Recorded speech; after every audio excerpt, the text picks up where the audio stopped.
गणतंत्र दिवस। भारत एक महालोकतांत्रिक देश है। यहाँ अनेक धर्म, भाषाएं, जातियाँ और संस्कृतियाँ होते हुए भी सभी लोग एकता के सूत्र में बंधे हुए हैं। भारत के इतिहास में 26 जनवरी का दिन अत्यंत महत्वपूर्ण है, क्योंकि इसी दिन हमारा देश पूर्ण रूप से गणतंत्र बना। हर वर्ष 26 जनवरी को पूरे देश में गणतंत्र दिवस बड़े हर्ष और उल्लास के साथ मनाया जाता है। गणतंत्र दिवस का इतिहास।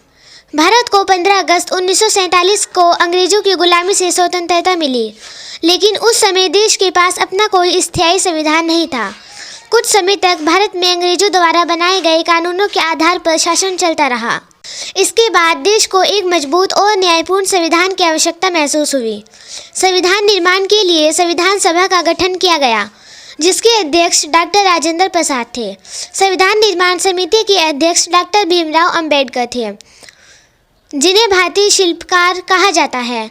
लगभग 2 वर्ष 11 महीने और 18 दिन की कड़ी मेहनत के बाद भारत का संविधान तैयार हुआ। भारतीय संविधान को 26 नवंबर 1949 को अपनाया गया, लेकिन इसे 26 जनवरी 1950 से पूरे देश में लागू किया गया। इसी दिन भारत एक संप्रभु, समाजवादी, धर्मनिरपेक्ष, लोकतांत्रिक गणराज्य बना। इसलिए हर साल 26 जनवरी को गणतंत्र दिवस मनाया जाता है। गणतंत्र दिवस का महत्व। गणतंत्र दिवस हमारे देश के लिए अत्यंत गर्व का दिन है। यह दिन हमें याद दिलाता है कि भारत में शासन जनता द्वारा चुने गए प्रतिनिधियों के माध्यम से चलता है, न कि किसी राजा या विदेशी शक्ति द्वारा। इस दिन से देश के प्रत्येक नागरिक को समान अधिकार मिले। भारतीय संविधान नागरिकों को स्वतंत्रता, समानता और बंधुत्व का अधिकार देता है। गणतंत्र दिवस हमें अपने कर्तव्यों की भी याद दिलाता है, ताकि हम एक अच्छे और जिम्मेदार नागरिक बन सके। गणतंत्र दिवस का उत्सव। गणतंत्र दिवस पूरे देश में बहुत धूमधाम से मनाया जाता है। मुख्य समारोह नई दिल्ली के राजपथ पर आयोजित किया जाता है। इस कार्यक्रम में भारत के राष्ट्रपति राष्ट्रीय ध्वज फहराते हैं और 21 तोपों की सलामी दी जाती है। इसके बाद भव्य परेड का आयोजन होता है, जिसमें थल सेना, जल सेना और वायु सेना के जवान अपनी शक्ति और अनुशासन का प्रदर्शन करते हैं। विभिन्न राज्यों की झांकियां भारत की सांस्कृतिक विविधता को दर्शाती है। वायुसेना के लड़ाकू विमान आकाश में शानदार करतब दिखाते हैं, जो हर किसी को रोमांचित कर देते हैं। इस अवसर पर राष्ट्रपति देश के वीर सैनिकों और नागरिक को वीरता पुरस्कार भी प्रदान करते हैं, जैसे परमवीर चक्र, अशोक चक्र और वीरता पदक। स्कूल और कॉलेजों में गणतंत्र दिवस। गणतंत्र दिवस स्कूल और कॉलेजों में भी बड़े धूमधाम से मनाया जाता है। छात्र छात्राएं प्रभात फेरी निकालती है, राष्ट्रीय ध्वज फहराया जाता है और राष्ट्रीय गान गाया जाता है। बच्चे भाषण, निबंध, कविता, नाटक और सांस्कृतिक कार्यक्रम प्रस्तुत करते हैं।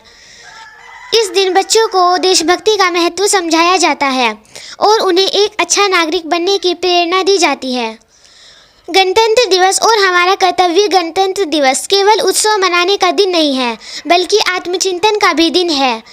हमें यह सोचना चाहिए कि हम अपने देश के लिए क्या कर रहे हैं। उपसंहार। अंत में गणतंत्र दिवस हमें हमारे स्वतंत्रता सेनानियों और संविधान निर्माताओं के बलिदान की याद दिलाता है, जैसे महात्मा गांधी, नेताजी सुभाष चंद्र बोस, मौलाना अबुल कलाम आज़ाद, डॉक्टर जाकिर हुसैन, खुदीराम बोस, चंद्रशेखर आज़ाद, पंडित जवाहरलाल नेहरू, झांसी की रानी लक्ष्मीबाई, सरदार वल्लभ भाई पटेल, जयप्रकाश नारायण, नाना साहेब, बहादुर शाह जफर, मंगल पांडे, लाला लाजपत राय, राजगुरु, सुखदेव, भगत सिंह, खान अब्दुल गफ्फार खान आदि। यह दिन हमें देशभक्ति, एकता और अनुशासन का संदेश देता है। हमें गर्व होना चाहिए कि हम दुनिया के सबसे बड़े नागरिक हैं। आइए हम सब मिलकर संकल्प लें कि अपने देश को आगे बढ़ाने में ईमानदारी और मेहनत से योगदान देंगे और भारत को एक मजबूत, समृद्ध और आदर्श राष्ट्र बनाएंगे। जय हिंद, जय भारत।